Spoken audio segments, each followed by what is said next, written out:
She altered the approval sequence. Her voice didn't shake. It didn't rise. It landed. The projector hummed softly behind her, washing the conference room in sterile white light. My employee ID glowed on the screen beside a red, highlighted transaction block. There it was. My name. Attached to fraud. No one spoke. Someone at the far end of the table slowly closed their laptop. Not loudly. Just enough to signal distance. The CFO leaned forward. "Is that confirmed?" She nodded once. I triple-checked. And then she sighed. Not anger. Disappointment. I vouched for him. That was the moment the air shifted. It wasn't about numbers anymore. It was betrayal. 20 professionals stared at me like I had just betrayed their trust, their bonuses, their reputation. My hands stayed flat on the table. I didn't look at her. I looked at the timestamp. 8:42 p.m. And something colder than fear settled in my chest. Recognition, because I knew something she didn't. And the fact that she was willing to present this publicly meant one thing. This wasn't panic. It was strategy. The meeting adjourned without drama. No shouting. No confrontation. Just quiet, professional distancing. A colleague who once asked about my dad's recovery avoided eye contact. Another gave me a sympathetic half smile, the kind reserved for people who are already finished. Reputation doesn't collapse loudly. It collapses administratively. By lunchtime, Slack messages were shorter. Emails were colder. I became a liability in under an hour. And I still hadn't spoken. My name is Tyler Brennan, 45, Senior Financial Analyst, Midwestern transplant, with a work ethic I thought was enough to survive anywhere. My father was recovering from his second stroke back home in Ohio. My health insurance covered his rehab. This job wasn't prestige. It was oxygen. And that morning, she had punctured it. But this didn't start in that conference room. It started 3 months earlier. The first override looked harmless. Perfectly rounded adjustment. Small enough to dismiss. Except, it nudged departmental performance just above executive bonus threshold. It had her approval code. I brought it to her privately. "Hey, I just want to make sure I'm reading this correctly." She smiled. "Too quickly." "Good catch. I'll handle it."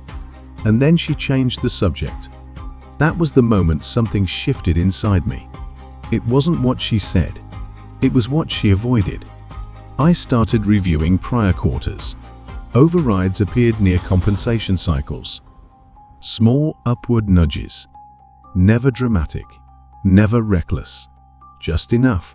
And every one of them passed through my processing queue before hers. Structurally, if someone needed to be blamed, it would be me. That realization didn't make me angry.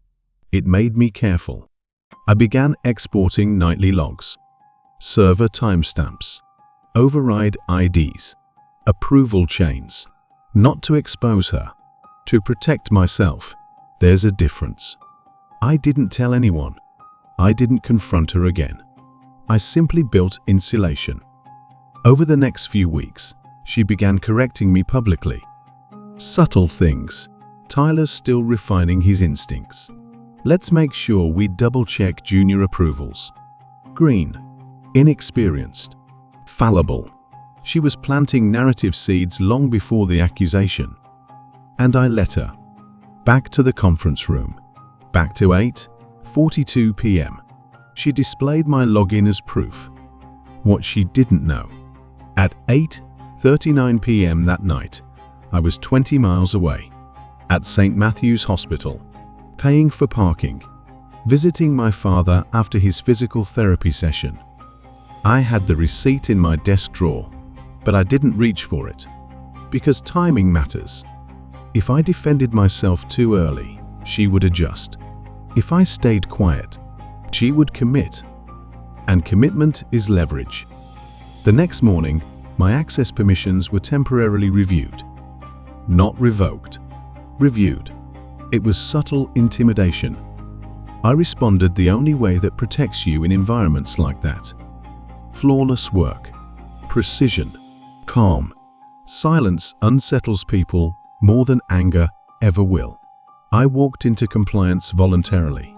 The officer looked surprised. I just want to understand override logging architecture. He studied me for a moment, then explained something critical. Manual overrides create mirrored back-end logs, hidden from departmental dashboards, but preserved at the server level. They cannot be altered without elevated administrative privileges. I nodded once, thanked him, left calmly. Inside, everything sharpened. She called me into her office 2 days later. Doctor closed. Soft voice. Tyler helped me understand what happened. Translation: what do you know? I met her eyes. I've documented everything on my end. Her jaw tightened barely. There it was. Uncertainty. She wasn't sure how much I had. Good. An elderly client flagged a missing amount. Small. Traceable. Same rounding logic. Same pathway. This wasn't defensive behavior. It was systemic. And systems leave trails. Company-wide audit. Routine language. But the timing intersected perfectly with my compliance visit. She read the email at her desk. Her shoulders stiffened. For the first time, she looked afraid. When compliance formally called me in, I brought a slim black folder. No dramatics. Just chronology. Server logs. Override patterns. Compensation overlays. And finally, the hospital parking receipt. Time stamped. 8:39 p.m. The officer looked up slowly. Why didn't you bring this sooner? Because if I had, she would have framed it as retaliation. Patience magnifies truth. IT cross-verified credentials. Spoofed login session detected. Elevated access privileges required. Privileges she possessed. Intent isn't emotional. Intent is structural. And structure doesn't lie. Internal language shifted. From reviewing Tyler's conduct to investigating override integrity. One sentence. Total power inversion. Co-workers who avoided me now nodded cautiously in the hallway. I didn't celebrate. I stayed neutral, professional, untouchable. Tuesday morning. HR. Security. A cardboard box. No announcement. No apology. She didn't look at me. Not once. The door closed behind her quietly. That was it. No explosion. Just extraction. Formal letter. No evidence of misconduct. Explicit. In writing. I read it twice. Saved it. Forwarded it to my personal archive. Insurance isn't paranoia. It's wisdom. Senior leadership invited me to assist in redesigning safeguard protocols. The irony was almost elegant. The mistake became the safeguard. I accepted. Calmly. That night, alone in my apartment, I finally allowed myself to exhale. Not triumph. Relief. For months, I had carried quiet pressure in my chest. The kind that hums under your ribs. It was gone. Dual authentication override logging implemented. Automated client alerts introduced. Mr. Whitaker, the original affected client, reimbursed in full. That mattered more than her removal. Impact outlives revenge. AITA for staying silent while she destroyed my reputation? Maybe. But silence isn't surrender when it's strategic. If I had reacted emotionally in that first meeting, raised my voice, pointed fingers, defended myself aggressively, I would have confirmed instability. Instead, I let her overcommit. Arrogance always invoices itself. She thought I was disposable. She mistook calm for weakness. She mistook access for immunity. I simply documented, observed, waited, and stepped aside when the structure collapsed. Know your worth. Stay composed. Let arrogance overextend. Then walk forward, upgraded. In a world full of noise, thank you for pausing to sit with a story today. If you value timeless revenge stories, you are warmly invited to subscribe.